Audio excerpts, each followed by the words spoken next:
पवित्र बाइबल पुराना नियम उत्पत्ति अध्याय 1 से 5 तक। सृष्टि का इतिहास। एक आदि में परमेश्वर ने आकाश और पृथ्वी की सृष्टि की।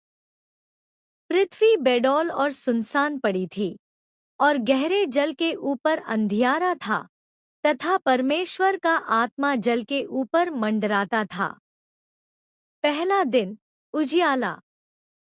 तब परमेश्वर ने कहा, उजियाला हो। ये तो उजियाला हो गया। और परमेश्वर ने उजियाले को देखा कि अच्छा है, और परमेश्वर ने उजियाले को अंधियारे से अलग किया। और परमेश्वर ने उजियाले को दिन और अंधियारे को रात कहा। तथा सांझ हुई फिर भोर हुआ। इस प्रकार पहला दिन हो गया। दूसरा दिन आकाश। फिर परमेश्वर ने कहा, जल के बीच एक ऐसा अंतर हो कि जल दो भाग हो जाए। तब परमेश्वर ने एक अंतर करके उसके नीचे के जल और उसके ऊपर के जल को अलग अलग किया, और वैसा ही हो गया। और परमेश्वर ने उस अंतर को आकाश कहा। तथा सांझ हुई फिर भोर हुआ। इस प्रकार दूसरा दिन हो गया। तीसरा दिन सूखी धरती और पेड़ पौधे। फिर परमेश्वर ने कहा, आकाश के नीचे का जल एक स्थान में इकट्ठा हो जाए और सूखी भूमि दिखाई दे, और वैसा ही हो गया। 3:05 और परमेश्वर ने सूखी भूमि को पृथ्वी कहा, तथा जो जल इकट्ठा हुआ उसको उसने समुद्र कहा, और परमेश्वर ने देखा कि अच्छा है। फिर परमेश्वर ने कहा, पृथ्वी से हरी घास तथा बीज वाले छोटे छोटे पेड़ और फलदायी वृक्ष भी, जिनके बीज उन्हीं में एक एक की जाति के अनुसार होते हैं, पृथ्वी पर उगे, और वैसा ही हो गया। 1 कुरी 15:38। इस प्रकार पृथ्वी से हरी घास और छोटे छोटे पेड़, जिनमें अपनी अपनी जाति के अनुसार बीज होता है, और फलदायी वृक्ष, जिनके बीज एक एक की जाति के अनुसार उन्हीं में होते हैं, उगे, और परमेश्वर ने देखा कि अच्छा है। तथा सांझ हुई फिर भोर हुआ। इस प्रकार तीसरा दिन हो गया। चौथा दिन सूरज, चांद। और फिर परमेश्वर ने कहा, दिन को रात से अलग करने के लिए आकाश के अंतर में ज्योतियां हों, और वे चिन्हों और नियत समयों और दिनों और वर्षों के कारण हों, और वे ज्योतियां आकाश के अंतर में पृथ्वी पर प्रकाश देने वाली भी ठहरें, और वैसा ही हो गया। तब परमेश्वर ने 2 बड़ी ज्योतियां बनाईं।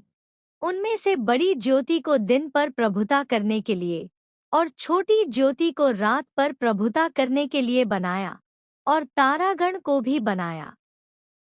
परमेश्वर ने उनको आकाश के अंतर में इसलिए रखा कि वे पृथ्वी पर प्रकाश दें तथा दिन और रात पर प्रभुता करें, और उजियाले को अंधियारे से अलग करें। और परमेश्वर ने देखा कि अच्छा है। तथा सांझ हुई फिर भोर हुआ। इस प्रकार चौथा दिन हो गया। 5वां दिन मछलियां और पक्षी। फिर परमेश्वर ने कहा, जल जीवित प्राणियों से बहुत ही भर जाए, और पक्षी पृथ्वी के ऊपर आकाश के अंतर में उड़े। इसलिए परमेश्वर ने जाति जाति के बड़े बड़े जल जंतुओं की और उन सब जीवित प्राणियों की भी सृष्टि की, जो चलते फिरते हैं, जिनसे जल बहुत ही भर गया, और एक एक जाति के उड़ने वाले पक्षियों की भी सृष्टि की, और परमेश्वर ने देखा कि अच्छा है। परमेश्वर ने यह कहकर उनको आशीष दी, फूलो फलो और समुद्र के जल में भर जाओ, और पक्षी पृथ्वी पर बढ़े। तथा सांझ हुई फिर भोर हुआ। इस प्रकार 5वां दिन हो गया। 6वां दिन भूमि के जीव जंतु और मनुष्य। फिर परमेश्वर ने कहा, पृथ्वी से एक एक जाति के जीवित प्राणी, अर्थात घरेलू पशु और रेंगने वाले जंतु और पृथ्वी के वन पशु जाति जाति के अनुसार उत्पन्न हों। और वैसा ही हो गया।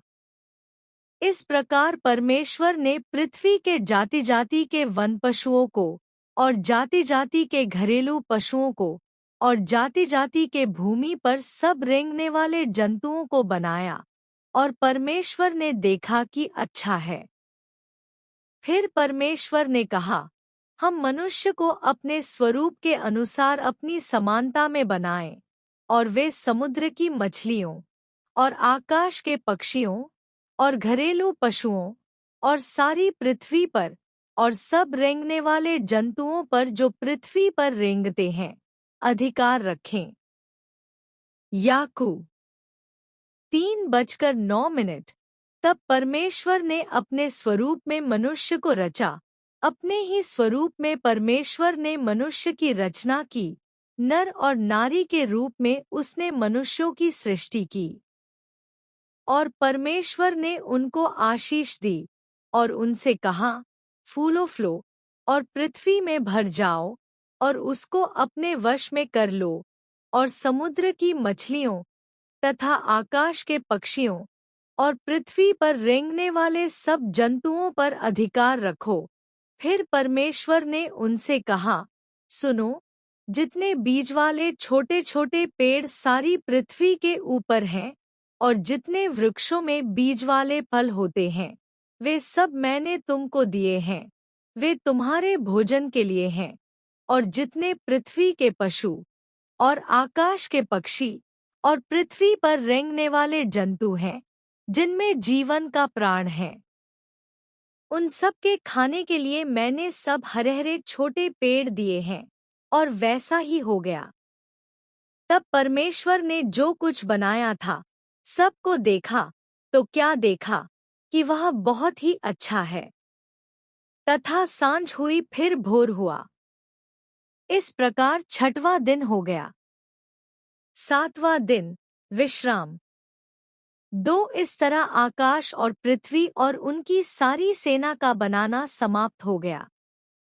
और परमेश्वर ने अपना काम जिसे वह करता था 7वें दिन समाप्त किया, और उसने अपने किए हुए सारे काम से 7वें दिन विश्राम किया।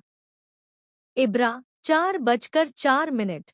और परमेश्वर ने 7वें दिन को आशीष दी और पवित्र ठहराया, क्योंकि उसमें उसने सृष्टि की रचना के अपने सारे काम से विश्राम लिया।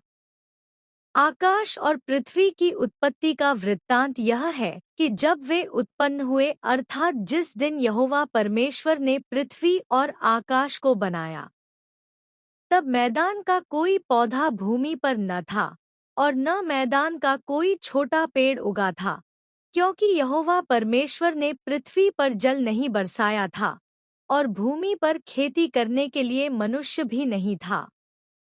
लेकिन कुहरा पृथ्वी से उठता था, जिससे सारी भूमि सिंच जाती थी।